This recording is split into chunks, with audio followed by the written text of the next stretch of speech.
Hello दोस्तों, हमने अपनी एआई की हिस्ट्री की सीरीज के 2 पार्ट रिलीज कर दिए होंगे। आप सब देख रहे होंगे और बताते रहिए हमको कि हम किस डायरेक्शन में और किस चीज़ों को इन्वॉल्व करके उन्हें और बेहतर बना सकते हैं।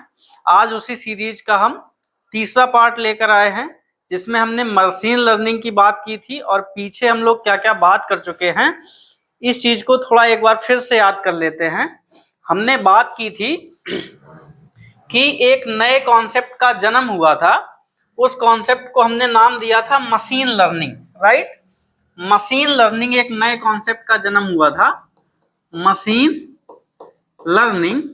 और इस कॉन्सेप्ट का नाम सुन के ही हमें लग रहा है कि पहले ही बताया हुआ है हमने कि मशीन को हम केवल डेटा देंगे, मशीन को कोई रूल नहीं बताना है, मशीन को हम केवल डेटा देंगे और मशीन खुद उस डेटा से सीख लेगी, उस डेटा में पैटर्न ढूंढ लेगी, छुपे हुए पैटर्न को ढूंढ लेगी। और ये कॉन्सेप्ट हमने 1986 में देखा था। 1986 में हमें ये कॉन्सेप्ट देखने को मिला था। अब होता क्या है कि 1986 में Jeffrey Hinton, right, Jeffrey Hinton का नाम हमने सुना था। तो उन्होंने जो है मशीन लर्निंग के बारे में हमसे ये अवधारणा दी थी कि ऐसे हम नेटवर्क बनाएंगे, ऐसी मशीनें बनाएंगे, ऐसे प्रोग्राम बनाएंगे जो डेटा देने पर खुद सीख सके, उनको रूल बताने की जरूरत ना हो सके, और इस तरीके से हम रूल बेस्ड एआई से बाहर निकल सकें, क्योंकि रूल बेस्ड एआई में बहुत समस्याएं आ रही थी और इंडस्ट्री ने उसको रिजेक्ट कर दिया था। तो ये केवल कॉन्सेप्ट आया था और हमने बताया भी था कि इस पूरे कॉन्सेप्ट का, इस पूरी थ्योरी का जो सबसे जरूरी पॉइंट था वो था डेटा। डेटा और बहुत अच्छे जो है प्रोसेसर्स, जिनसे डेटा को बहुत फास्ट प्रोसेस किया जाए। हम देखते हैं जैसे कई बच्चे गेमिंग कंप्यूटर्स के बारे में जानते होंगे, आजकल लैपटॉप और मोबाइल से सब लोग परिचित हैं। तो हम देखते हैं कि ऐसे मोबाइल हम खरीदते हैं, जब हम मोबाइल खरीदने जाते हैं, अभी बच्चों ने बहुत दिन हमने चर्चा सुनी कि एक गेम पबजी नाम का गेम था, वो इतना ज्यादा हैवी गेम था कि जिन मोबाइल में अच्छे प्रोसेसर नहीं थे उन मोबाइल्स में वो गेम नहीं चलता था। तो इसलिए अच्छे प्रोसेसर, मतलब जब कंप्यूटर को, जब मशीन को ज्यादा मेहनत करनी पड़ेगी, उसके लिए ज्यादा डेटा प्रोसेस करना पड़ेगा, उसके लिए हमें चाहिए अच्छे प्रोसेसर्स। तो 2 चीजों का, एक तो डेटा हमारे पास पर्याप्त नहीं था क्योंकि उस टाइम इंटरनेट एरा का बूम नहीं हुआ था उतना, है ना, उस टाइम इंटरनेट एरा का उतना ज्यादा बूम नहीं हुआ था। और दूसरी बात है कि हमारे पास जो है अच्छे प्रोसेसर्स नहीं थे, अच्छे प्रोसेसर्स नहीं थे। ये पेन थोड़ा ज्यादा मोटा हो रहा है, हम इसी पर रहते हैं। तो डेटा हमारे पास नहीं था और प्रोसेसर अच्छे नहीं थे, ये 2 चीजों की कमी थी। तीसरी चीज हम ये भी कह सकते हैं कि हमारे पास अच्छे हार्डवेयर और भी नहीं थे। जो कंप्यूटर्स के हार्डवेयर होते हैं, पार्ट्स होते हैं, प्रोसेसर भी उनमें से एक ही है, तो ऐसी चीजें हमारे पास नहीं थी। तो 1986 में जेफरी हिंटन ने ये थ्योरी तो दे दी थी कि हम इस तरफ बढ़ेंगे कि अब मशीन को हमें रूल ना बताना पड़े, बार बार ये ना बताना पड़े कि ये करो, ऐसा करो, वैसा करो, ये नहीं बताना पड़े, हम उसको डेटा दें और वो पैटर्न ढूंढ के उस डेटा से स्वयं सीख ले। फिर हमने बात की थी कि एक 1991 में www लॉन्च हो गया था, www लॉन्च हो गया था, और उसके बाद कई सारी गूगल, अमेजन, माइक्रोसॉफ्ट जैसी कंपनियां जो है फील्ड में आई, एनवीडिया जैसी कंपनियां प्रोसेसर्स के फील्ड में आई।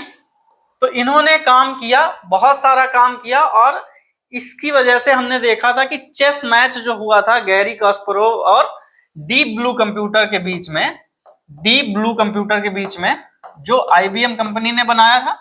और ये कब हुआ था?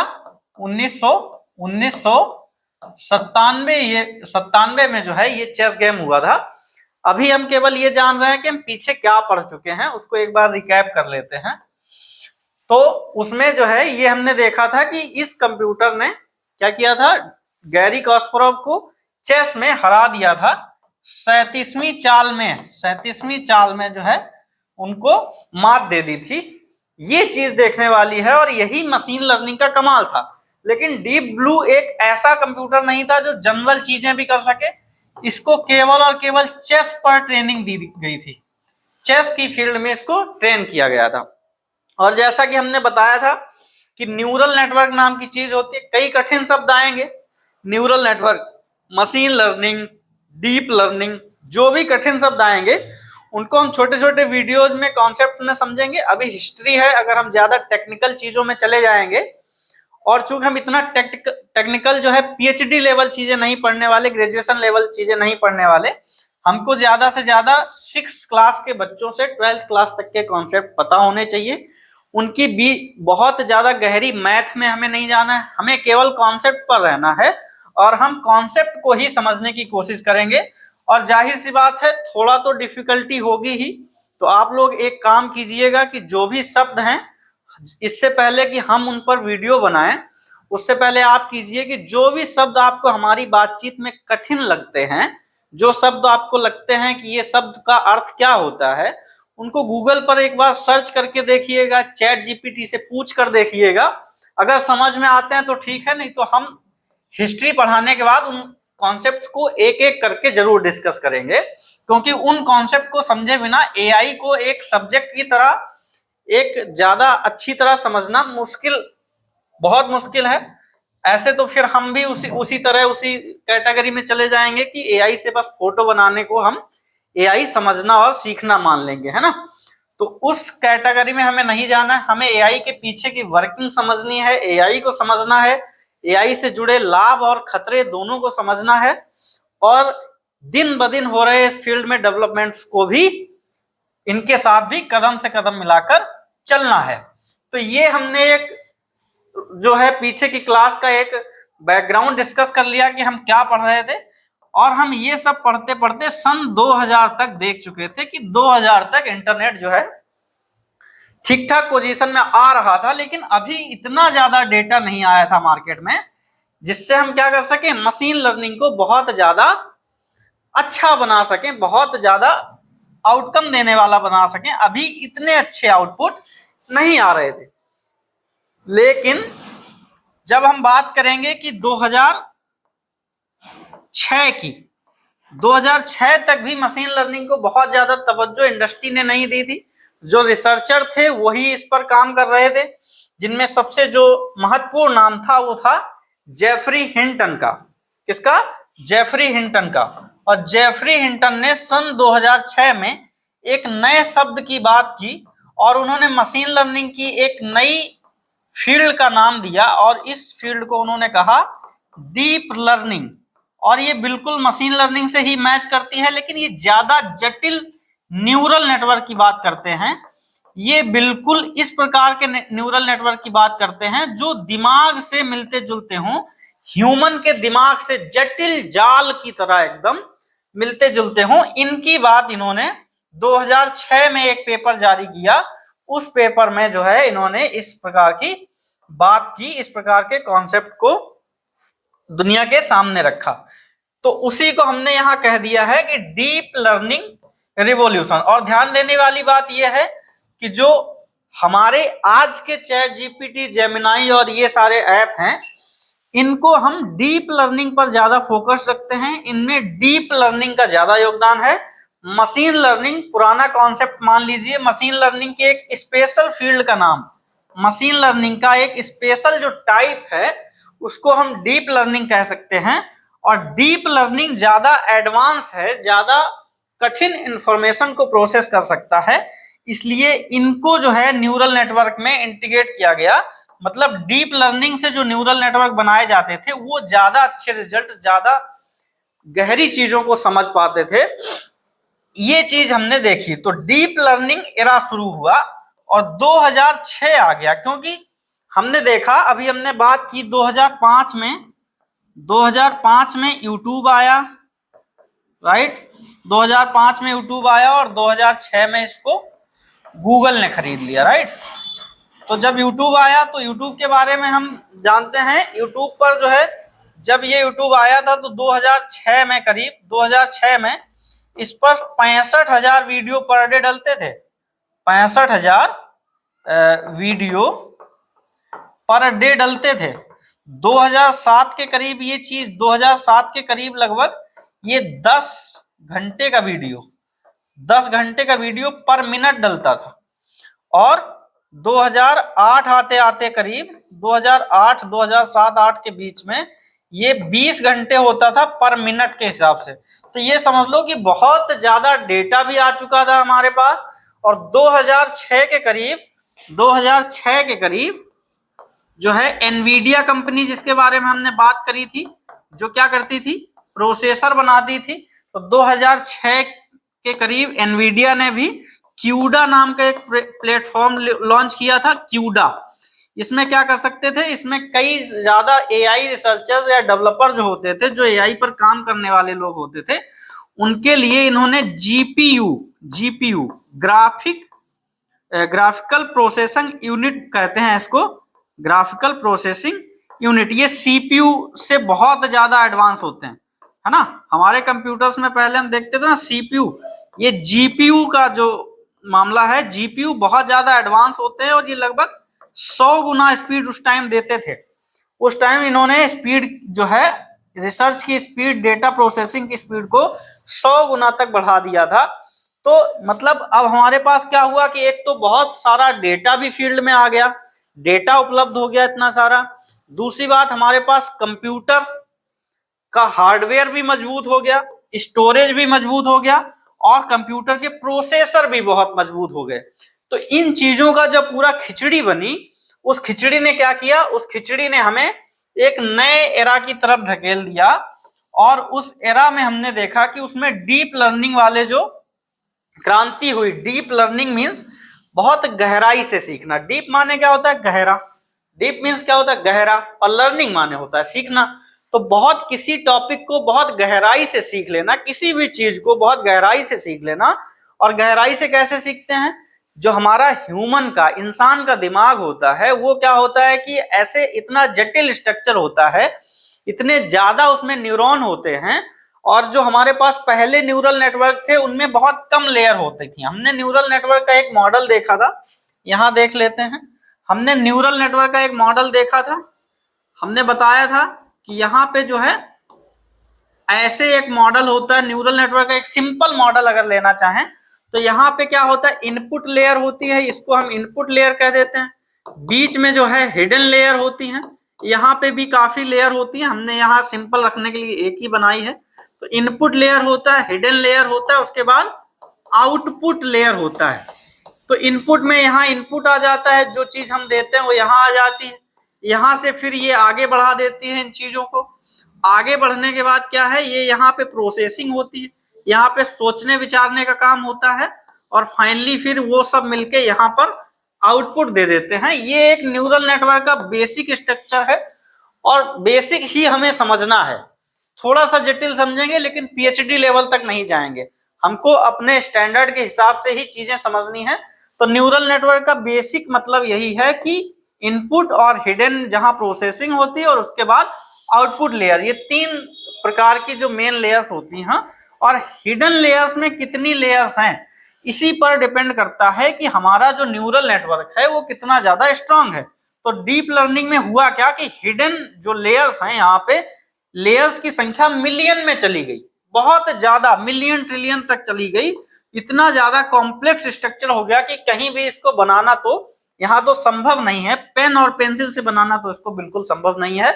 इसको हम इंटरनेट पर कहीं विजुअलाइज कर सकते हैं, कोड लिखकर इसको कुछ विजुअलाइज कर लेंगे। यूट्यूब पर भी अगर वीडियो देख लेंगे तो उसमें भी न्यूरल नेटवर्क का बेसिक एक आइडिया हमको वहां कहीं ना कहीं मिल ही जाएगा। तो इससे हमें समझ में क्या आया कि जो हमारा मशीन लर्निंग था, मतलब जो एआई की उन्नति हो रही थी, एआई की प्रगति थी, वो जिंदा तो थी। सन 2000 के बाद भी वो जिंदा तो थी। 1986 में न्यूरल नेटवर्क और मशीन लर्निंग की वापसी हुई, मशीन लर्निंग का कॉन्सेप्ट आया।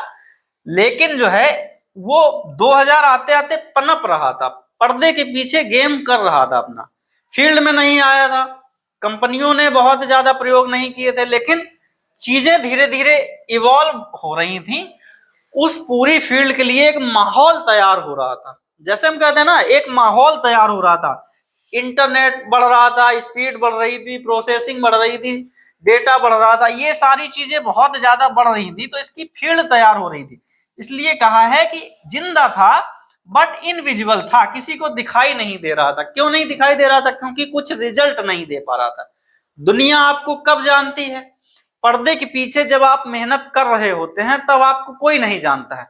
दुनिया आपको जानती है जब आप रिजल्ट देते हैं।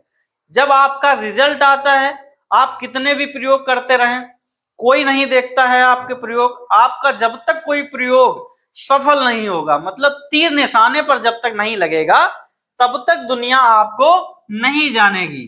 तो अभी तक क्या हुआ था? तीर निशाने पर नहीं लगा था, प्रयोग चल रहे थे, प्रयोग हो रहा था। तो प्रयोग होने की वजह से ही अभी इनविजिबल था, छिपा हुआ था, पर्दे के पीछे कहानी चल रही थी, लेकिन अभी कोई बड़ा कमाल करके नहीं दिखाया। अब कमाल कैसे हुआ? कमाल कैसे हुआ?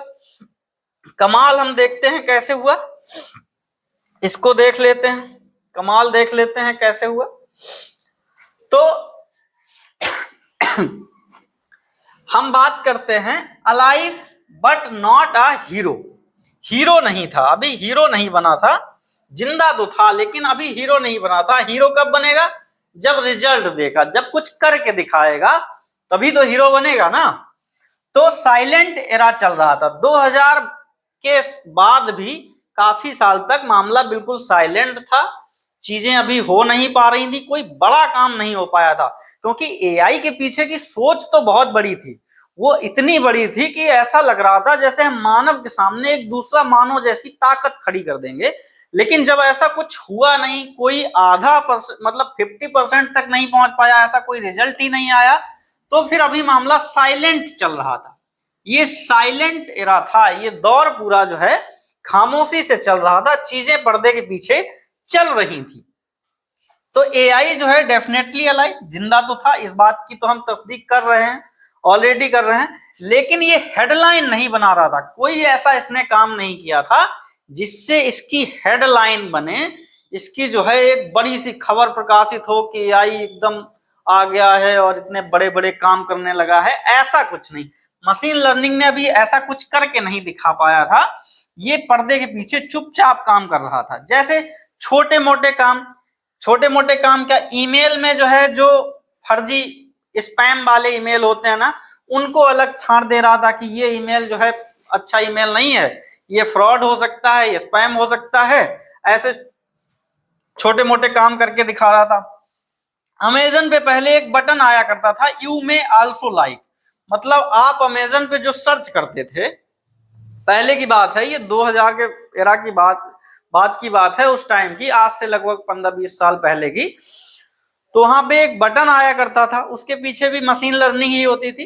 तो उसमें लिखा होता था यू मे ऑल्सो लाइक, मतलब आपको ये भी पसंद हो सकता था। कैसे होता था कि वो देखता था, जैसे अमेजन पे आपने क्या सर्च किया, वहां पे जो आपने सर्च किया तो उसकी सर्च हिस्ट्री जो होती है, अमेजन पे जो आप सर्च करते हैं उसकी सर्च हिस्ट्री सेव हो जाती है। तो अमेजन के पीछे एक मशीन लर्निंग का जो है एक एल्गोरिदम लगा होता था।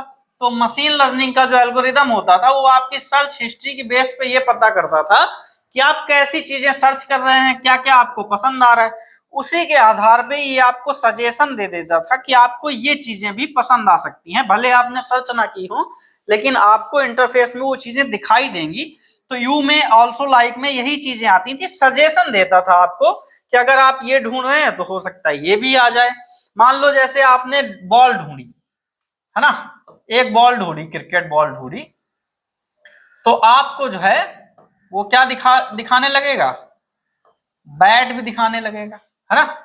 ये आप बॉल सर्च कर रहे हैं, जरूरत आपको बॉल की है, लेकिन वो उसके मशीन लर्निंग एल्गोरिदम में है कि ये बॉल ढूंढ रहा है तो इसके में बैट दिखा दो, हो सकता है इसको बैट भी चाहिए हो। तो ये चीजें जो है उस टाइम हो जा रही थी, लेकिन ये तो छोटी मोटी चीजें हो, इनको हम ज्यादा नोटिस नहीं करते थे, उतना इतना बड़ा आविष्कार नहीं था, छोटी मोटी चीजें।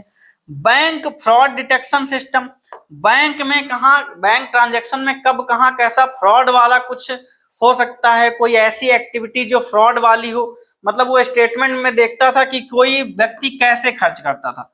जैसे मान लो तुमने बैंक में, तुम्हारा बैंक स्टेटमेंट है, अब तुम 500 रुपए डेली खर्च कर रहे हो, 500 रुपए, 400 रुपए, 300 रुपए, ऐसे डेली। एक दिन अचानक तुम्हारे खाते से 1 लाख रुपए माइनस हो जाता है, तो ये तुम्हारा पैटर्न देखेगा, ये उस खाते का पैटर्न देखेगा, बैंक का स्टेटमेंट देखेगा, ये पैटर्न देखेगा कि अचानक इसका आज तक का ट्रांजैक्शन तो ऐसा कुछ है नहीं, फिर ये अचानक 1000 का इतना बड़ा जंप अचानक से कैसे आएगा।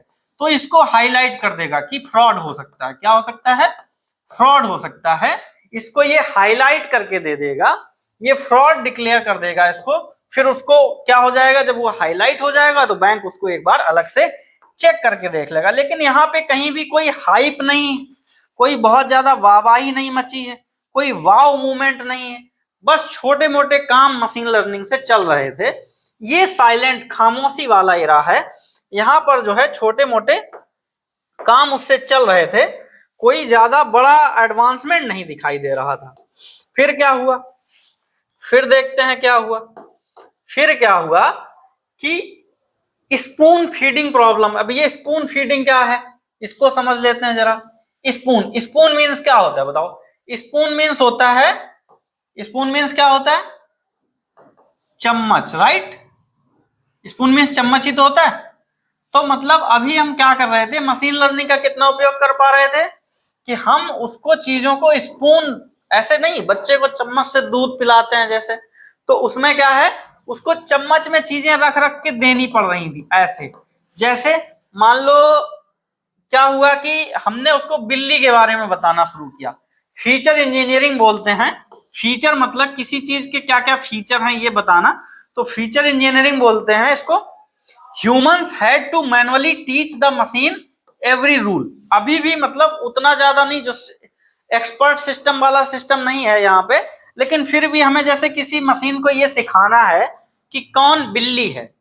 अभी हमने मशीन लर्निंग का कॉन्सेप्ट था कि मशीनें खुद सीखेंगी, लेकिन अभी सीखने नहीं लगी थी ना। कोई चीज कॉन्सेप्ट, कोई सोच रियलिटी बनने में टाइम लेती है।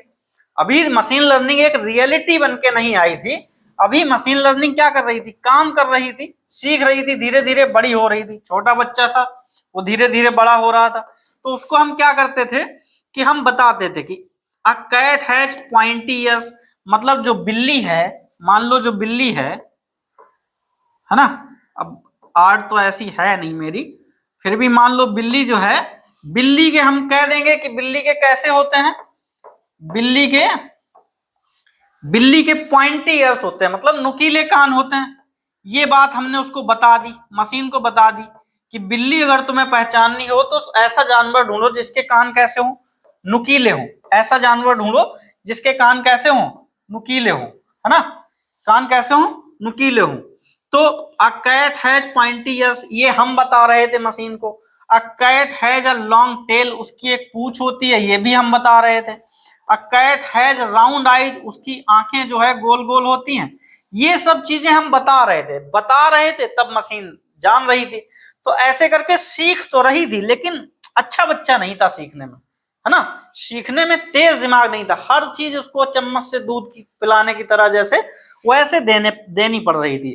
तो the machine simply noted it down. Machine जो है क्या है, मशीन अपने मन से कुछ लिख नहीं पा रही थी, एग्जाम देने की स्थिति में नहीं थी। इमला बोलते जाओ, उसको बताते जाओ कि अब ये करो, अब ये लिखो, तो ये ऐसी इंफॉर्मेशन देते रहो, इससे धीरे धीरे ये लगाएगी। अब दिक्कत क्या है कि यहाँ पे ये नोट डाउन तो कर रही है। अब जैसे इमला कोई लिख रहा है, तो इमला में जैसे तुमने उससे कहा कोई जो है वाक्य लिखा कि जो है आगरा ताजमहल आगरा में है, ठीक है। अब कोई ऐसा बच्चा है जो हिंदी लिख लेता है लेकिन समझता नहीं, है ना, तो ताजमहल आगरा में है, तो तुमने बोला ताजमहल, उसने ताजमहल लिख दिया। तुमने बोला आगरा, उसने आगरा लिख दिया। तुमने बोला मैं, उसने मैं है, ऐसे करके सेंटेंस नो लिख दिया। लेकिन दिक्कत क्या है, अभी वो बच्चा ये पूरा सेंटेंस पढ़ के समझ नहीं पाता है, एक्चुअली अंडरस्टैंड नहीं कर पाता है। तो उसकी कुछ लिमिटेशंस थी, ये जो है अंडरस्टैंड नहीं कर पा रहा था। अभी जो है अंडरस्टैंडिंग नहीं हुई थी, है ना, अभी तक वो अंडरस्टैंड नहीं कर पा रहा था, चीजों को समझ नहीं पा रहा था। If the cat was viewed from the other side, अब जैसे इसको कैट को ये चीजें बता दी गई, अब मान लो कैट का एक इमेज पीछे से दिखा दिया जाए, है ना, एंगल बदल सकते हैं ना किसी फोटो में, हम यहाँ खड़े हैं, हम ऐसे खड़े हो जाएं तो एंगल बदल गया, अब एंगल बदल दोगे तो ये फिर कंफ्यूज हो जाएगा, कहेगा नहीं नहीं ये बिल्ली तो नहीं है, ये कुछ और है ना। तो if the cat was viewed from the side, अगर दूसरे साइड से मान लो व्यू लिया जाए तो हो सकता है ये कंफ्यूज हो जाए, या फिर हो सकता है लाइटिंग चेंज हो जाए, दिन की जगह तुम मान लो दिन का उजाला है, तुम उसको रेड लाइट में रख दो, वो 0 वाट वाला बल्ब लगा दो, तो लाइटिंग चेंज होने से फिर वो कंफ्यूज हो जाएगा। क्योंकि दिक्कत क्या है, क्योंकि अभी इसने समझा नहीं है ना, इसने कुछ चीजें बस रट ली हैं, और रटना और समझना दोनों में बहुत अंतर है। कोई रट ले किसी विषय को और कोई समझ ले किसी विषय को, इन दोनों चीजों में बहुत संघर्ष होता है, बहुत जमीन आसमान का फर्क होता है। तो एआई रट तो रहा था लेकिन समझ नहीं रहा था चीजें, तो इसीलिए इसको प्रॉब्लम हो रही थी। दूसरी साइड की फोटो देखते ही जो है कंफ्यूज हो जाता था, लाइटिंग बदल गई तो दिक्कत हो जाएगी, ये सब चीजें उसको क्या करेंगी, कंफ्यूज कर देंगी और वो गलत रिजल्ट दे देगा बार बार। तो ये समस्या है, ये बताता है कि ये देख तो सकता था but it could not recognise on its own. ये तुमने जितनी चीजें बता दी, जितना जो तुमने डेटा दे दिया, उससे होता क्या है कि ये सी मीन्स वो देख लेगा जितना तुमने डेटा दिया, जैसे उसको जब ये वो देखेगा कि जब तक ये वाले कान हैं तभी तक बिल्ली है। मान लो कोई बिल्ली ऐसी हो, उसका एक्सीडेंट हो गया हो और एक कान गायब हो गया हो, है ना, अरे ये तो पूरी बिल्ली गायब हो गई, है ना, ये तो पूरी बिल्ली गायब हो गई। मान लो कोई बिल्ली ऐसी हो, है ना, जिसका एक कान हो और एक कान गायब हो गया हो। अब बताओ, अब चूंकि इसने तो रट्टा मारा है ना कि बिल्ली के 2 कान है और दोनों नुकीले हैं, लेकिन अब ये एक कान वाली बिल्ली है और इसको ये कहेगा नहीं नहीं ये बिल्ली नहीं है ना। तो ये दिक्कत आ रही थी सामने, ये दिक्कत आ रही थी, इस वजह से ये जो है चीजों को सही से उतना अच्छे से पहचान नहीं पा रहा था, ये एक बड़ी प्रॉब्लम निकल के आ रही थी सामने से।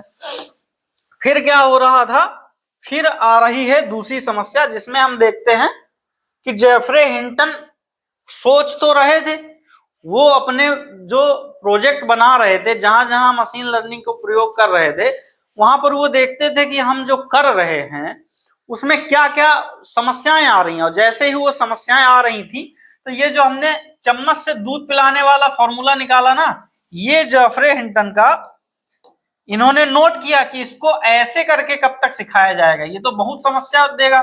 तो इनको गॉड फादर ऑफ एआई भी कहा जाता है, क्योंकि इन्होंने 2-3 बार जो है एआई के डेवलपमेंट की दिशा बदलने का काम किया। आज का एआई जहां पहुंचा है, वो दिशा अगर किसी व्यक्ति ने दिखाई है तो कुछ लोगों में से एक नाम ये भी है, कुछ लोगों में से एक नाम ये भी है।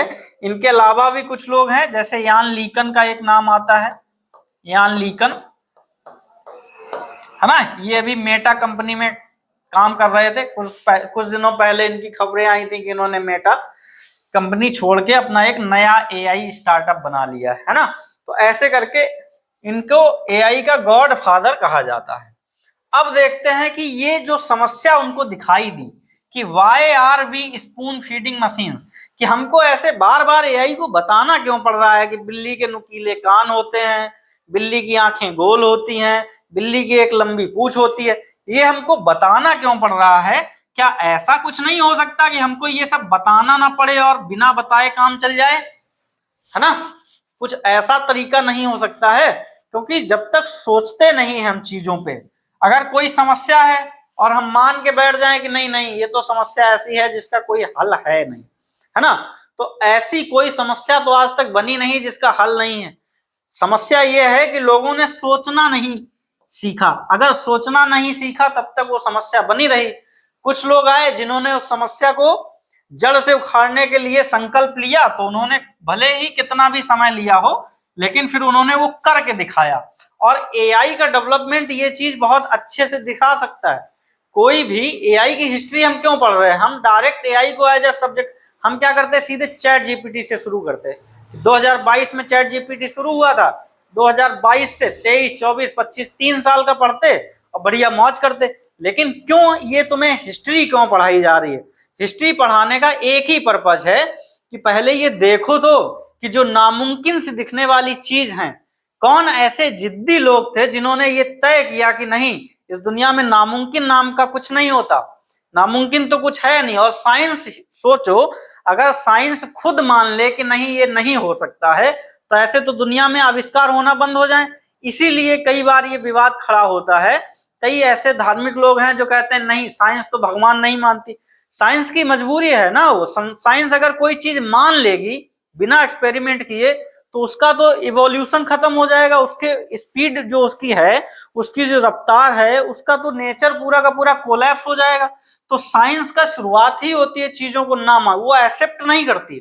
वो कहती जब तक कोई चीज साबित नहीं होती तब तक हम उसको नहीं मानेंगे, और जब तक हम उसको साबित नहीं कर देंगे तब तक हम जो है रण नहीं छोड़ेंगे।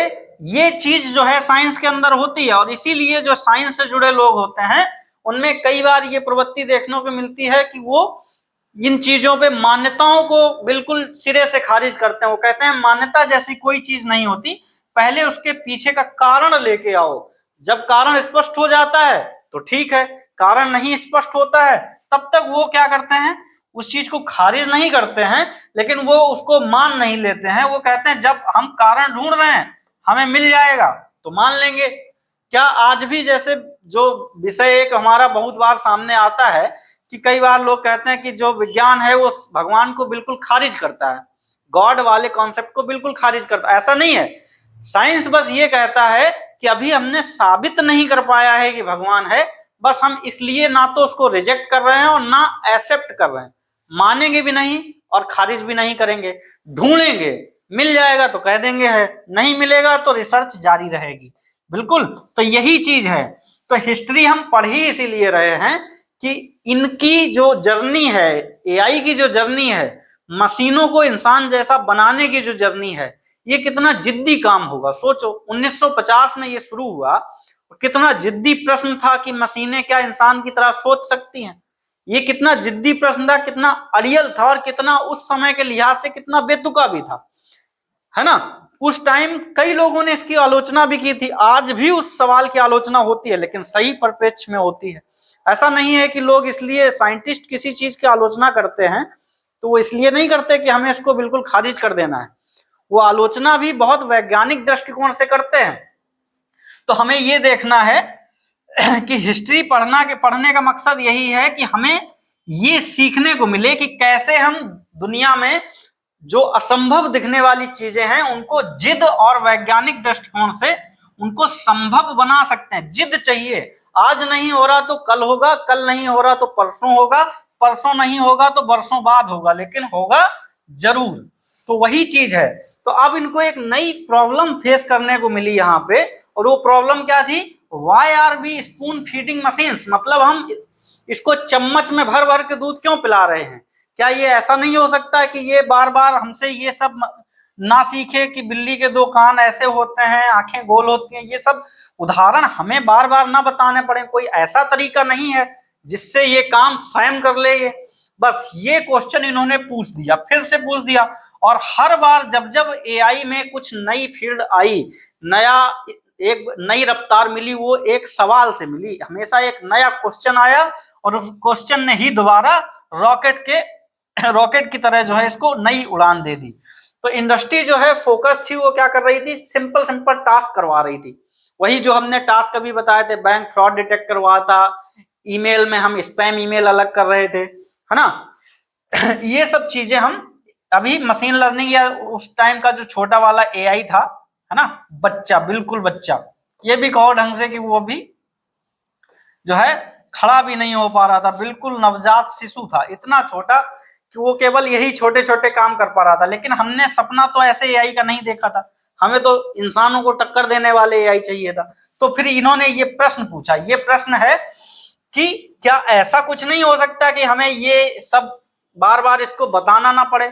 तो उन्होंने एक नई चीज दी और उसका नाम था representation learning, right, representation learning. उन्होंने कहा कि नहीं, हम रूल्स बार बार नहीं सिखाएंगे, हम क्या करेंगे, मशीन को थाउजेंड्स ऑफ इमेजेस, है ना, थाउजेंड्स ऑफ इमेजेस, बिल्ली की हजारों इमेज दे दो उसको, एक बिल्ली की हजारों इमेज दे दो और कह दो कि इससे सीखो।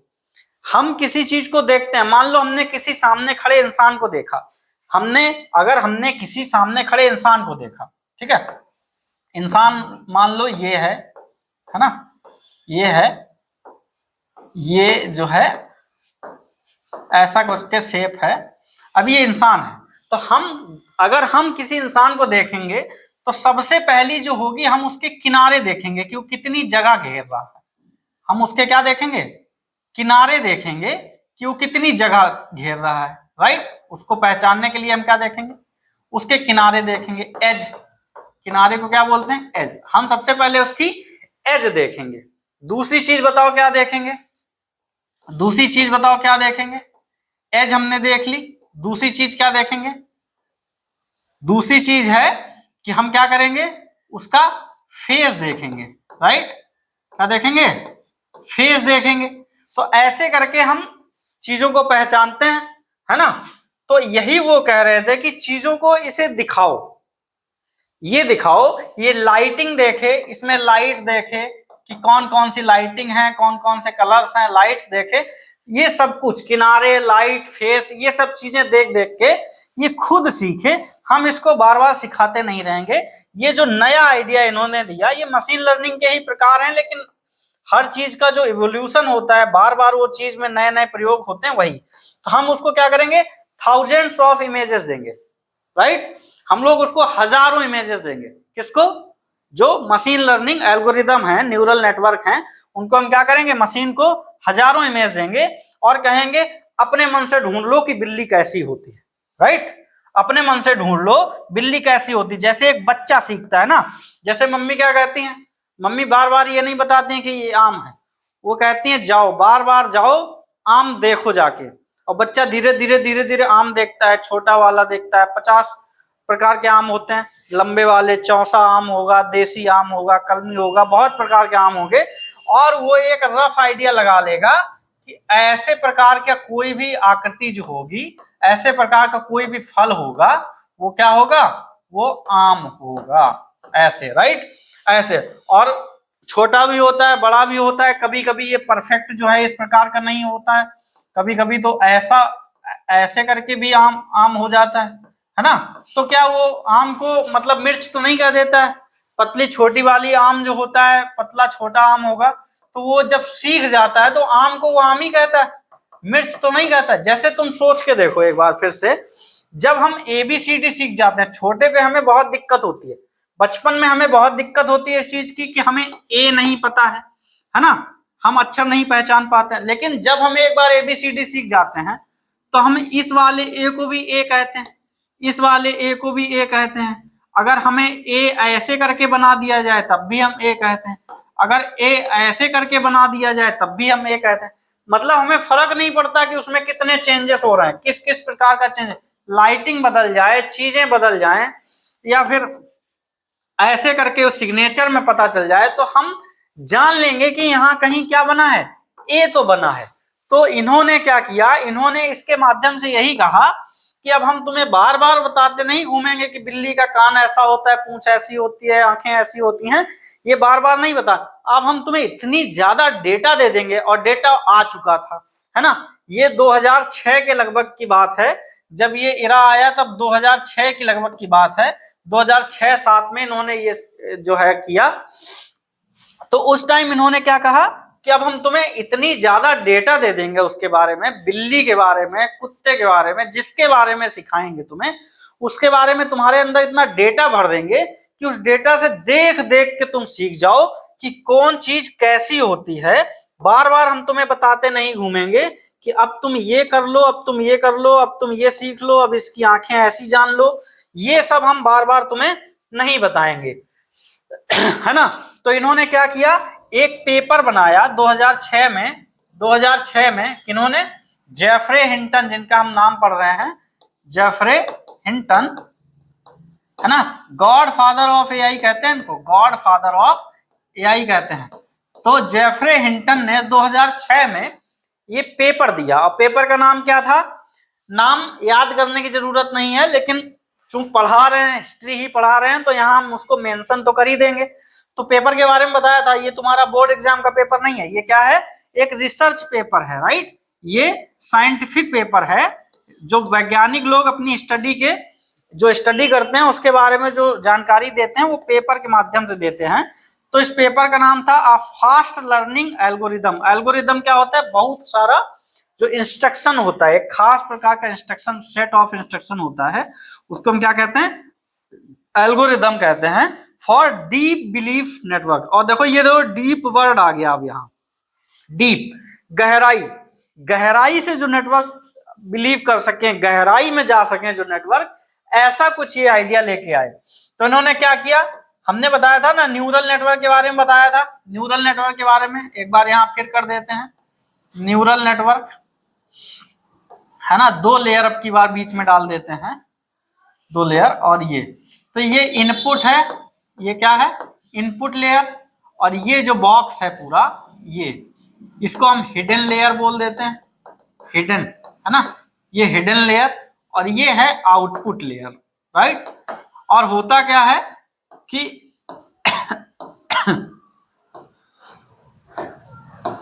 ये सब एक दूसरे से कनेक्टेड होते हैं। ये जितनी चीजें, ये जो छोटा छोटा दिखाई दे रहा है गोल गोल, इसको हम न्यूरॉन बोलते हैं। जैसे दिमाग में न्यूरॉन होते हैं, ऐसे इसको भी न्यूरॉन या नोड बोल देते हैं, राइट। तो ये और ये सब एक दूसरे से कनेक्टेड होते हैं, ये सब एक दूसरे से कनेक्टेड होते हैं, ऐसे आगे कनेक्टेड होते हैं, है ना। तो ये जो है एक तरीके का इन्होंने न्यूरल नेटवर्क था। और ये मशीन लर्निंग का जो फाउंडेशन है वो न्यूरल नेटवर्क ही, ये ऐसे सीखता है, इसके अंदर यहाँ सोच विचार चलता है। ये काम यहाँ पे थिंकिंग प्रोसेस होती है, भले ही बिल्कुल वैसी प्रोसेस नहीं होती है जैसे हमारे दिमाग में होती है, लेकिन हाँ ये एआई के सोचने का सिस्टम होता है, यहाँ एआई सोचता है। तो इसके पीछे का आइडिया क्या था कि हिंटन ने क्या किया था कि मल्टी लेयर न्यूरल नेटवर्क जो है, मल्टी लेयर, और यहीं पे डीप लर्निंग आ गया। क्योंकि जहां तक मुझे याद है, हमारे जो दिमाग में न्यूरॉन्स होते हैं वो लगभग 86 बिलियन होते हैं, 86 बिलियन, राइट। 1 बिलियन मतलब 1 अरब, तो 86 अरब न्यूरॉन होते हैं। हो सकता है ये डेटा गलत हो, लेकिन मुझे याद जहां तक आ रहा है वो यही है कि 86 बिलियन न्यूरॉन होते हैं इंसान के दिमाग में, है ना। तो उसी टाइप से इन्होंने सोचा कि इतनी लेयर डाल दो बीच में, यहाँ पे इतनी लेयर डाल दो, अनगिनत लेयर, मिलियन बिलियन में चली जाए लेयर, इतनी लेयर डाल दो जितनी एक्चुअली पॉसिबल हो सके, है ना। वो जितनी पॉसिबल लेयर हो सके इनको बनाया जा सकता है, इतनी लेयर डाल दो कि मतलब ये एकदम इस प्रकार से सोचने लगे जैसे इंसान का दिमाग सोचता है। और ये आइडिया काम कर गया, ये आइडिया काम कर गया, इसने काफी अच्छा रिजल्ट दिया, शॉकिंग रिजल्ट आया। और रियलिटी क्या थी इसके पीछे अब चूंकि इतनी बिलियन मिलियन लेयर डालनी तो है, अब ये इन्होंने 2006 में कह दिया, है ना। कॉन्सेप्ट आया है, अभी ध्यान रखना, हमेशा कॉन्सेप्ट पहले आता है, फिर चीज ग्राउंड पे बाद में उतरती है, मेहनत होती है ना उसके पीछे कोई चीज आप सोचते हैं, जो सोचते हैं, जो सपना देखते हैं, उसके लिए अगर मेहनत नहीं की, जी जान से मेहनत नहीं की, तो वो सपना धरती पे उतरने में जो है, उसको धरती पे उतारना ऐसे बिना मेहनत के तो संभव नहीं होता। तो इन्होंने कॉन्सेप्ट तो सोच लिया, अब दिक्कत क्या थी उस कॉन्सेप्ट के सामने, जो है चैलेंज क्या थे, रियलिटी क्या थी कि 2006 में भी, अभी अभी यूट्यूब का जन्म हुआ था, गूगल ने यूट्यूब को खरीदा था, 2006 ही वो साल है जब क्या किया था, गूगल ने यूट्यूब को खरीद लिया था, है ना। और गूगल तब भी काफी ठीक ठाक स्थिति में थी कंपनी, तो गूगल ने 2006 में यूट्यूब को खरीद लिया था, यही वो साल है। तो डेटा आ रहा था, लेकिन अभी भी क्या दिक्कत थी, अभी भी, और 2006 का ही हम बात बता रहे हैं कि एनवीडिया नाम की जो कंपनी थी, एनवीडिया जिसको हम प्रोसेसर के नाम से जानते हैं, प्रोसेसर जीपीयू बनाती है ये कंपनी, उसने क्यूडा नाम का प्लेटफॉर्म भी तभी लॉन्च किया था जिसपे हम लोग मॉडल ट्रेन करते थे, इन पे काम करते थे, जीपीयू उपलब्ध होते थे क्यूडा पे तो ये सब उस टाइम हो रहा था, लेकिन दिक्कत क्या थी कि द वर्ल्ड वाजंट रेडी उस टाइम भी मशीन लर्निंग और डीप लर्निंग के लिए, तो बिल्कुल नहीं। डीप लर्निंग जैसे जो मॉडल हैं उनके लिए तो उस टाइम का जो वातावरण था, उस टाइम का जो माहौल था, पूरी पिच सेट नहीं थी, है ना। फ्लोर तैयार नहीं था, फ्लोर तैयार हो रहा था, लेकिन अभी पूरा फिल्म का फ्लोर तैयार नहीं था। ऐसा हो नहीं सकता था कि ये कॉन्सेप्ट रियलिटी में बदल जाए। क्यों नहीं हो सकता था? क्योंकि कंप्यूटर्स जो है बहुत स्लो हुआ करते थे तब भी, और कंप्यूटर स्लो होने की एक ही वजह है, प्रोसेसर स्लो हुआ करते थे। Data was too scarce, data अभी भी उतना नहीं आया था। यूट्यूब का जन्म हुआ था तब तो डेटा कैसे आएगा, है ना। फेसबुक, यूट्यूब ये सब अभी अभी उत्पन्न हुए थे, चीजें वर्ल्ड वाइड वेब भी आ गई थी, तो डेटा था बट उतना नहीं था जो इंसान की टक्कर लेने वाला डेटा हो जाए। तो टू मेक इट प्रैक्टिकल, इन सब चीजों की वजह से, स्लो कंप्यूटर होने की वजह से, डेटा की कमी होने की वजह से, है ना, कंप्यूटर जो थे वो क्या थे, धीमे थे। कंप्यूटर की जो स्पीड थी वो धीमी थी, राइट। ये एक समस्या थी। दूसरी समस्या क्या थी कि डेटा की कमी थी, डेटा जो है, डेटा की कमी थी। ये दो समस्याएं ज्यादा बड़ी होकर सामने आ रही थी, जिसकी वजह से क्या है, ये कॉन्सेप्ट तो आ गया, लेकिन अभी उतने ज्यादा deep neural network, deep learning वाले नेटवर्क ऐसे पॉसिबल नहीं थे। मतलब ऐसे जो है नेटवर्क बनाना जिनके बीच में यहाँ मिलियन और बिलियन में लेयर चली जाए, मिलियन और बिलियन में लेयर चली जाए, ऐसे जो है प्रोजेक्ट बनाना अभी संभव नहीं था, क्योंकि हमारे पास वैसी मशीनरी नहीं थी, है ना, वैसी मशीनरी नहीं थी। लेकिन पिच तैयार हो तो रही थी, है ना, पिच तो तैयार हो रही थी उस चीज के लिए। पूरा इंटरनेट बूम हो रहा था तो पिच तो तैयार हो रही थी, काम तो होने वाला था आने वाले कुछ सालों में, है ना। अब ब्रेन को क्या चाहिए, मसल चाहिए, मसल पावर चाहिए, है ना, इसको चाहिए मसल पावर। हिंटन ने जो है जॉर्ज नहीं, जेफरी हिंटन ने डीप लर्निंग थ्योरी तो दे दी थी, उनकी थ्योरी तो आ गई थी, लेकिन उसको ब्रेन के साथ उसको हार्डवेयर भी तो चाहिए ना, ऐसा सिस्टम भी तो चाहिए जहां वो चीजें चल सके, है ना। शरीर भी तो चाहिए, एक मजबूत हाई क्वालिटी दिमाग डालने के लिए हमें शरीर भी चाहिए, और उसको चलते रखने के लिए हमें क्या चाहिए, खाना भी चाहिए, है ना। सोच के देखो हमारा दिमाग चलने के लिए क्या चाहिए, हमें एक बॉडी चाहिए, फुल्ली फंक्शनल बॉडी चाहिए, और बॉडी को चलाने, बॉडी चलती रहे और दिमाग भी चलता रहिए, इसके लिए हमें क्या चाहिए, खाना चाहिए, भोजन चाहिए, डेली का खाना चाहिए। तो इनके लिए, मशीन लर्निंग मॉडल के लिए, न्यूरल नेटवर्क के लिए डेटा ही खाना था। भोजन क्या था, data, photo, video, audio, text, website, ये सब क्या था, इनका खाना हुआ करता था, भोजन हुआ करता था। तो इनको ये चाहिए। और मसल पावर क्या था, जीपीयू प्रोसेसर, है ना। मसल पावर क्या था, जीपीयू प्रोसेसर। ऐसे मान लो कि ये जिम सिस्टम था, ये इनका जिम हुआ करता था। जब तक जिम में नहीं होंगे तब तक दौड़ेंगे कैसे, बढ़िया ट्रेनिंग नहीं होगी तो दौड़ेंगे कैसे। तो ट्रेनिंग सिस्टम, ये तीन चीजें चाहिए थी। दिमाग का कॉन्सेप्ट आ गया था, दिमाग बनेगा कैसे, एक बढ़िया खाना चाहिए और पूरा जिम सिस्टम चाहिए, बॉडी, खाना और जिम सिस्टम चाहिए, तभी तो दौड़ लगेगी ना। जब तक ट्रेनिंग नहीं होगी तब तक दौड़ कैसे लगेगी। तो ये सब चीजें चाहिए थी। तो अभी के अभी ये थ्योरी था, अभी जो है डीप लर्निंग केवल क्या था, थ्योरी था। ऐसे मॉडल्स बनाना उस टाइम तक संभव नहीं था, उस टाइम तक बिल्कुल संभव नहीं था। क्यों नहीं था, क्योंकि इन चीजों की कमी थी, डेटा कम था, और डेटा के साथ साथ कंप्यूटर की स्पीड कम थी, प्रोसेसर अभी उतने ज्यादा डेवलप नहीं आ पाए थे।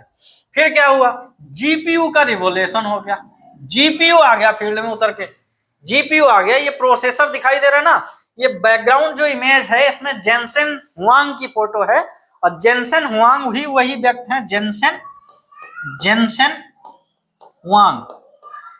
हुआंग कौन है, एनवीडिया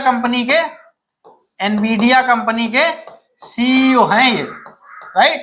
एनवीडिया कंपनी के क्या है, सीईओ हैं, CEO, right, chief executive officer, है ना। तो ये एनवीडिया कंपनी के सीईओ, इन्होंने क्या लाए, ये लाए हमारे पास क्या, जीपीयू, बढ़िया क्वालिटी के। लेकिन जीपीयू जो बने थे, ये जो जीपीयू बने थे, इनका मेन मकसद गेमिंग था, वीडियो गेम वगैरह खेलने का, है ना, वीडियो गेम का। लेकिन इन्होंने ये कहा कि ट्राई करो, ये एआई में भी ट्राई करो, क्योंकि ये बढ़िया स्पीड बढ़िया देते हैं। तो कुछ लोगों ने, जब एआई रिसर्च के लोगों ने जो एआई पर रिसर्च कर रहे थे, नेटवर्क वगैरह ट्रेनिंग दे रहे थे, तो वो जब इन्होंने उस पर ये रन किया, चीजें दौड़ाई, तो देखा कि स्पीड तो 100 गुना तक बढ़ी जा रही है। तो फिर उसको मान लिया कि नहीं नहीं, ये गेमिंग के साथ साथ एआई के फील्ड के लिए भी बेस्ट प्रोसेसर है, इनका काम जो है आ जाएगा। तो ये गेमिंग के लिए थे, गेमिंग। लेकिन क्या हुआ कि गेमिंग के साथ साथ किसी ने इनको क्या कर दिया, एआई में यूज करके देखा। तो एआई में जो है ये पैरेलल बहुत सारी चीजें कर सकते थे। एक काम तो कर ही रहे हैं, दूसरा काम डालो वो भी कर देंगे, तीसरा डालो वो भी कर देंगे। तो चीजें जो है साथ साथ चलने लग, साथ साथ कई सारी चीजें एक साथ कर सकते थे, एक साथ कई सारे टास्क कंप्यूटर पर चल सकते थे, इनमें वो क्षमता थी। तो इन्हें जो है डीप लर्निंग के लिए बढ़िया प्रोसेसर माना गया, और वहां से एनवीडिया कंपनी का हिट होना शुरू हुआ, है ना। मतलब ऐसा जहां पहले सीपीयू यूज करके जहां 3-3 महीने किसी मॉडल को ट्रेनिंग देने में लगते थे, सीपीयू यूज करके किसी मॉडल को ट्रेनिंग देने में 3-3 महीने लगते थे, जीपीयू वहां पर वही सेम काम 3 दिन में कर देते थे। और आगे आते आते आज में तो ऐसे ऐसे जीपीयू है ना, आज में तो एनवीडिया का H100 करके ऐसा कुछ जीपीयू है जो वही काम आज वो 3 घंटे में कर देगा। तो इनकी स्पीड जो है बढ़ गई, और कंप्यूटर की दुनिया में ये सब प्रोसेसिंग की स्पीड बढ़ने के पीछे एक नियम काम करता है। हालांकि वो यहाँ पे है नहीं, उसको किसी सेपरेट वीडियो में कर देंगे, लेकिन जिक्र किए दे रहे हैं। एक मूरेज लॉ होता है, मूरेज लॉ। मूरे करके एक साइंटिस्ट है, इंटेल कंपनी है, उसके साइंटिस्ट थे, उन्होंने एक दिया था कि इसकी जो है हर साल या हर 2 साल में स्पीड दोगुनी हो जाएगी, है ना, बहुत ज्यादा स्पीड से बढ़ेंगे। प्रोसेसिंग क्षमता जो है वो बहुत ज्यादा हाई स्पीड से बढ़ेगी आने वाले सालों में, और वैसा हुआ भी। अब तो इतना ज्यादा मतलब जो अच्छे प्रोसेसर हैं कि उनकी तो तुलना पिछले वालों से करना ही बेकार है। तो ये सब हुआ, जीपीयू आ गए। जीपीयू आने से जो है बहुत ज्यादा रिवॉल्यूशन आया किस चीज में, कि हमें जो स्पीड चाहिए थी, जिसके लिए बहुत ज्यादा टाइम लग रहा था, वो टाइम हमारा बहुत कम हो गया, और एक तो हमें बहुत हाई चीजें करने को मिल जा रही थी। अब क्या था, ये सब हो गया था। तो हुआ क्या, पर्दे के पीछे की ही कहानी है कि हमने नाम लिया था अभी जेफरे हिंटन का, राइट, जेफरे हिंटन का, राइट, हिंटन। तो इनका नाम लिया था। ये कहाँ थे, ये कनाडा में एक यूनिवर्सिटी है, टोरंटो यूनिवर्सिटी। कनाडा में एक यूनिवर्सिटी है, Toronto university, right, Toronto university Canada में है ये। तो कनाडा की टोरंटो यूनिवर्सिटी में ये वहां पे जो है प्रोफेसर थे। तो इनके 2 स्टूडेंट थे जो इनके पास पीएचडी कर रहे थे, 2 स्टूडेंट थे जो इनके पास पीएचडी कर रहे थे, ठीक है, पीएचडी कर रहे थे। अब पीएचडी कर रहे थे इनके पास, तो वो मिलके एक जो है डीप लर्निंग मॉडल बना रहे थे। और वो डीप लर्निंग जो मॉडल था, डीप लर्निंग मॉडल बना रहे थे, मतलब कुल मिला के एक न्यूरल नेटवर्क ही था, डीप लर्निंग मॉडल बना रहे थे। उस मॉडल का नाम रखा इन्होंने एलेक्सनेट, राइट, एलेक्सनेट। अब ये एलेक्सनेट क्या है, एलेक्सनेट एक ऐसा मॉडल है जो बहुत सारी चीजों में से कुछ खास चीजें पहचान लेता है। मतलब इससे कहो कि जैसे ये पूरा ग्राफ दिया है, इसमें से ये इससे कहो कि कुत्ता ढूंढो, कहाँ कहाँ कुत्ता है, तो ये ढूंढ देगा, यहाँ है कुत्ता, यहाँ है कुत्ता, यहाँ है कुत्ता, ये है, ऐसे जहां भी होगा ना, जहां भी कुत्ता दिखेगा इसको ये ढूंढ देगा। और इसका जो प्रेडिक्शन रेट होगा वो बहुत ज्यादा सटीक होगा। ये देखो, है ना, हमको नहीं दिखाई दे रहा, हम इतनी पास खड़े हैं, लेकिन ये इनकी स्पीड, इसीलिए तो एआई का बहुत ज्यादा महत्व है। एआई वो काम जो इंसान को करने में सालों लगते, वो काम बहुत जल्दी कर, चुटकियों में, मिनट और सेकंडों में कर देता है, राइट। तो यही तो इनकी अवधारणा थी, ये करने वाले थे। तो इन्होंने एलेक्सनेट नाम का एक न्यूरल नेटवर्क मॉडल बनाया। वो क्या करता था, इमेज पहचानता था। क्या पहचानता था, इमेज पहचानता था, इमेज पहचानता था, इमेज रिकॉग्निशन करता था, इमेज रिकॉग्निशन करता था, है ना, इमेज पहचानता था। रिकॉग्नाइज करना मतलब पहचानना। तो उससे पूछ दो, बहुत सारे डेटा सेट में से पूछ दो कि बताओ, ऐसे इसमें पूछ दो कार कहाँ है, तो कार जहां जहां होगी पूछ देगा। और ये तो बहुत छोटा है, इसमें तो कुछ नहीं है, इसमें तो लगभग 50 फोटोज भी नहीं होंगी ढंग से, है ना, लेकिन वो हजारों की भीड़ में पहचान लेता था। ये उसकी खासियत थी। तो एलेक्स नेट करके इन्होंने एक सिस्टम बनाया। अब वो एलेक्स नेट क्या करता था कि हर साल एक इमेज नेट चैलेंज हुआ करता था, इमेज नेट चैलेंज हुआ करता था। हमें लगता है ये 2012 की बात है, 2012 में ये इटली में हुआ था।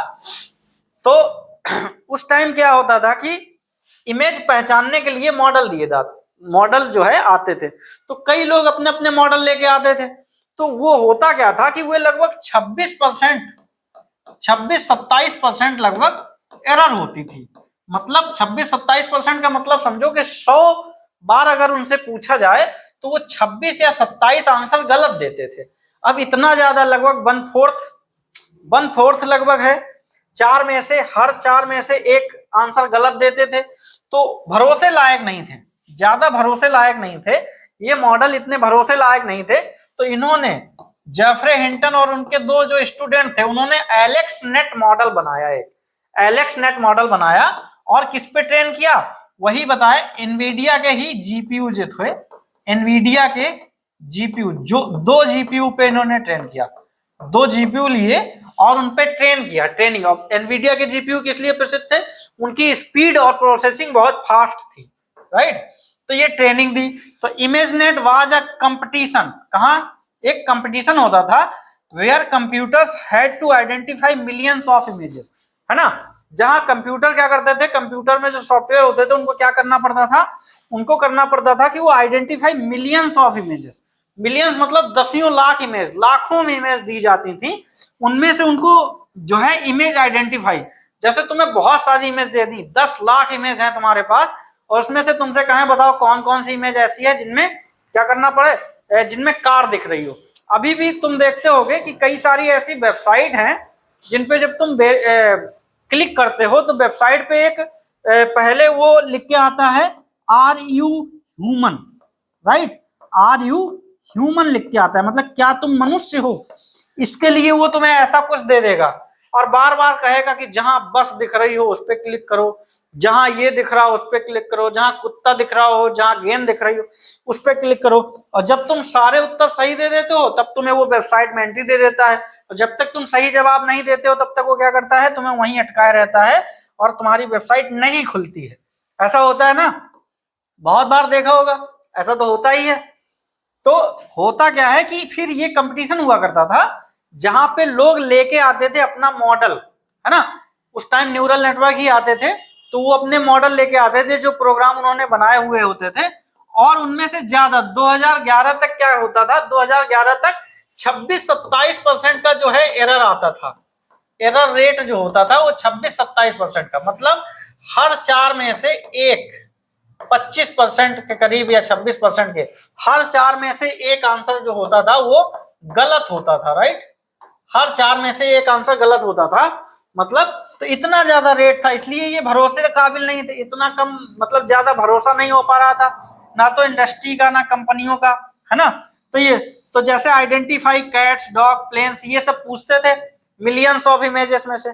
तो बिफोर 2012 वाज पेनफुली स्लो, बहुत ज्यादा स्लो थी, है ना, इतना ज्यादा एरर रेट हुआ करता था। Everyone was using the old feature engineering, सब वही पुरानी फीचर इंजीनियरिंग यूज कर रहे थे। क्या कर रहे थे कि ये बिल्ली के ऐसे होते हैं, कान वैसे होते हैं, प्लेन में 2 पंख निकले होते हैं, वही जो पुराना मेथड था ना मशीन लर्निंग का, वही वाला यूज कर रहे थे। तो वो काम नहीं कर रहा था, वो बार बार वहीं आके अटक जाता था।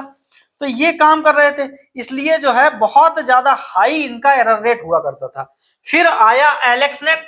एलेक्सनेट किसने बनाया था, जेफरे हिंटन ने, टोरंटो यूनिवर्सिटी में 2 छात्रों के साथ मिलकर इन्होंने बनाया था। इनके पास जो छात्र पीएचडी कर रहे थे उनके साथ इन्होंने मिलके बनाया था। अब हुआ क्या, हुआ ये कि जब ये कंपटीशन हुआ तो 2010 में 28% का एरर रेट था, 2010 में जो है 28% का एरर रेट था, 2011 में 26% का एरर था, है ना। देख रहे थे एक साल में केवल 2% माइनस हुआ है। तो ये जो प्रोग्रेस है ये बहुत धीमी स्पीड की थी, ये प्रोग्रेस उतनी कुछ खास नहीं थी, है ना, ये प्रोग्रेस उतनी कुछ खास नहीं थी इसलिए। लेकिन 2012 में एलेक्सनेट की एंट्री होती है, किसकी, एलेक्स नेट, ये नाम याद रखना। अगर एआई पढ़ रहे हो, जान रहे हो, तो अब बताओ 2012 में, खैर जो बच्चे ये देख रहे होंगे 12th क्लास में, जो बच्चे हैं 9th क्लास में, वो तो 2012 में उनकी टोटल जो है उम्र ही 6-7 साल होगी, है ना, उनकी उम्र जो 6-7 साल होगी, तो उनको कहाँ मतलब है इतना। लेकिन जो अन्य लोग देख रहे हैं उनको भी ध्यान दो कि एआई का प्रयोग एलेक्स नेट 2012 में ये जो है करिश्मा हो चुका था, लेकिन किसी ने देखा, गांव तक ये खबरें आई, शहरों में भी नहीं आई, इंडिया का मामला ही नहीं था। तो इंडिया में तो कम ही लोग, जो बहुत साइंटिफिक टाइप के लोग होंगे ना, उन्होंने इसको पढ़ा होगा कहीं किसी अखबार वगैरह में, क्योंकि तब तो इतना इंटरनेट भी इतना हाई नहीं था, है ना। अपने यहाँ इंटरनेट का तो मेन एरा 2014 से शुरू होता है। 2014 के बाद जो है 2016 में ढंग से जियो आ गया था, वही इरा है इंटरनेट का। उसके पहले तो इंटरनेट ही इतना महंगा था, कैसे चलाता कोई इंटरनेट, है ना। 1 GB इंटरनेट आता था 300 रुपए का, है ना, बताओ कितना महंगा। और रात भर खुला छोड़ दो तो सुबह जो है 0 MB बचती थी। ये सब कांड हो जाया करता था उस टाइम, तो इतना तो बहुत दिक्कत वाला मामला था ना। फिर ये एलेक्स नेट ने क्या कमाल किया, एलेक्स नेट ने जो है एरर को घटा के 16% कर दिया। कितना? 16%। और ये एग्जैक्ट फिगर क्या, ये है तो 15.7% के करीब, है ना। अब सोचो कहां 26% और कहां जो है ये 15% के करीब, 15-16% के करीब। तो ये जो है, अब ये एरर क्यों कम हुआ था, क्योंकि ये जो है पुराने मशीन लर्निंग पे आधारित थे, है ना। मशीन लर्निंग का जो पुराना पैटर्न था, पुराना पैटर्न था ओल्ड वाला, ये जो है उस पे, ये जो है उस पे, और ये जो है डीप लर्निंग वाले पे आ गया था। ये जो है किस पे आ गया था, डीप लर्निंग पे आ गया था। इसमें एनवीडिया के जीपीयू यूज हुए थे। तो इसने एरर रेट 1 साल में बताओ घटा के कहां ला दिया, 16% पे। तो ये विनर तो था ही उस कंपटीशन का। ये कौन था, ये विनर था, इसी के सर ताज गया। लेकिन इसके विनर होने की बात नहीं थी, विनर तो हर साल कोई ना कोई होता था, विनर तो हर साल कोई हो। जैसे जिसका 26% है और मान लो किसी का 25% है, तो 25% वाला विनर होगा ना, जो सबसे कम गलतियां करेगा वही विनर होगा। लेकिन बात यह थी कि इसने एक बड़े अंतर से हराया, है ना। जैसे हम इंडिया या पाकिस्तान का मैच देखते हैं, तो जब 1 रन से जीतते हैं तब नहीं। अब मान लो किसी को 100 रन से मैच हरा दो, 100 रन से मैच हरा दो, या फिर रन ही ना बनाने दो, पूरी टीम ऑल आउट कर दो, है ना। 20 ओवर की जगह 10 ओवर में पूरी टीम ऑल आउट कर दो, तो ये यादगार पल होगा ना। तो ऐसे ही क्या है, सबसे ज्यादा महत्वपूर्ण क्या है कि ये 10% का जो माइनस का 10% जो एरर रेट कम हुआ, सबसे बड़ी बात ये थी कि ये सीधे गलती करने की जो इसकी दर थी, वो इसके घटके कितनी, सीधे 1 साल में 10% घट गई, 10%। और ये किसकी पावर थी, ये डीप लर्निंग की पावर थी। और बस इसी घटना ने डीप लर्निंग को क्या बना दिया, वही जो हम बात कर रहे थे, डीप लर्निंग को क्या बना दिया, डीप लर्निंग इसी घटना के बाद बन गया हीरो। ये आ गया लाइट में, सबके लाइट में आ गया, है ना। और फिर जब कभी कंपनियों में कोई बात होती, तो सब कहते थे कि कोई प्रोग्राम, जैसे कोई एआई की फील्ड में कोई काम होता था, तो कंपनियां पूछती थी भाई साहब डीप लर्निंग यूज किया क्या, है ना, डीप लर्निंग यूज किया क्या। अगर डीप लर्निंग यूज किया तो ओके, और डीप लर्निंग यूज नहीं किया तो तुम्हारा मॉडल हम अपने इंडस्ट्री में नहीं लेंगे, काम में ही नहीं आएगा। क्योंकि उनको पता चल गया कि फ्यूचर का जो असली हीरो है वो कौन होने वाला है, डीप लर्निंग होने वाला है, राइट। फ्यूचर का जो असली हीरो होने वाला है वो डीप लर्निंग। और डीप लर्निंग वही था जो हमने बताया था, डीप लर्निंग वही था जिसमें हम क्या करते थे, ये बीच वाला जो बॉक्स होता था, यहाँ इनपुट, राइट, यहाँ इनपुट और यहाँ पे आउटपुट, है ना। और बीच में हम क्या करेंगे, मिलियंस ऑफ लेयर डाल देंगे, इतनी मिलियंस ऑफ लेयर डाल देंगे जिनको हम यहाँ फिजिकली जो है यहाँ पे बना भी नहीं सकते।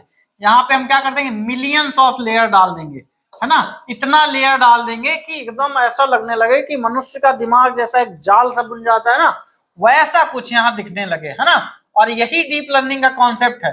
और डीप लर्निंग का कॉन्सेप्ट, ये बार बार इतने बार विचार करेगा, और चूंकि हमने बताया भी था, एक नई टेक्निक आई थी ना उसी टाइम, बैक प्रोपेगेशन, इसका नाम तो याद ही रखना, इसके बिना तो कोई मॉडल काम नहीं करता है।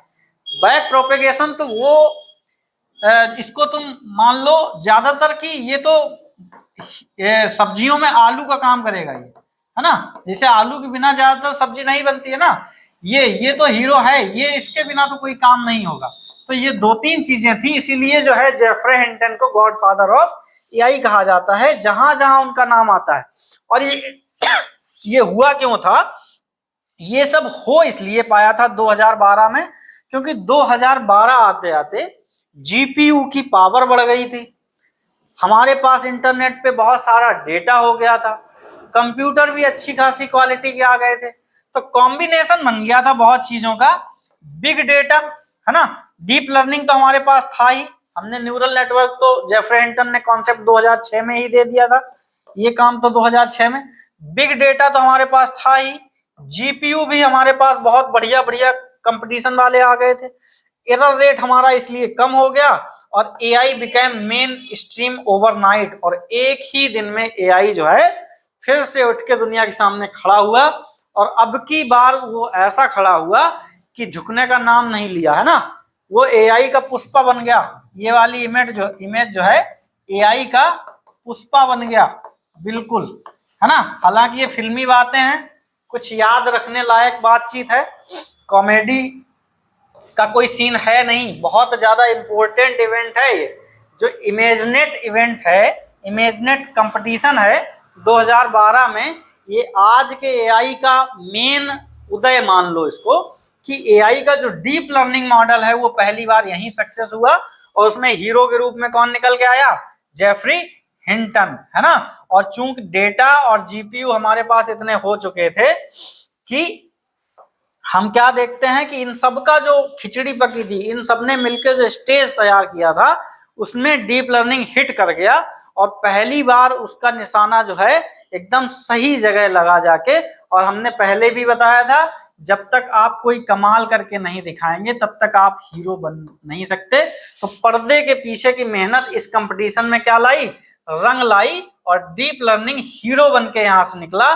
डीप आजकल जितने मॉडल भी हम देखते हैं, चाहे वो चैट जीपीटी के अंदर जो मॉडल काम करते हैं, जेमिनाई के अंदर, क्लॉड के अंदर, एलन मस्क का जो ग्रोक है उसके अंदर, चाइना के कई मॉडल हैं उनके अंदर, हर जगह deep learning, neural network, deep learning और क्या, बैक प्रोपेगेशन, ये 3-4 टेक्निक। अब कई बार ऐसा होता है ना, अभी हम हिस्ट्री पढ़ रहे हैं तो हम बार बार ये बात अभी भी कह रहे हैं, मेरी बात ध्यान से सुनो, ये बार बार मैं कह रहा हूं कि ये जो कठिन कठिन शब्द हैं, हम इनके छोटे छोटे वीडियो कॉन्सेप्ट वाइज और उनमें मैथ का बिल्कुल वो खिचड़ी इतना ज्यादा टफ नहीं कर देंगे कि 9th 10th क्लास के बच्चों को समझने में दिक्कत हो जाए। ये जो है हिस्ट्री हम बता रहे हैं, और इसमें जो है मॉडर्न जो अभी का एआई है इसका हीरो डीप लर्निंग बन गया। और फिर डीप लर्निंग क्या करता है उसके आगे, उसको भी हम देखेंगे, है ना।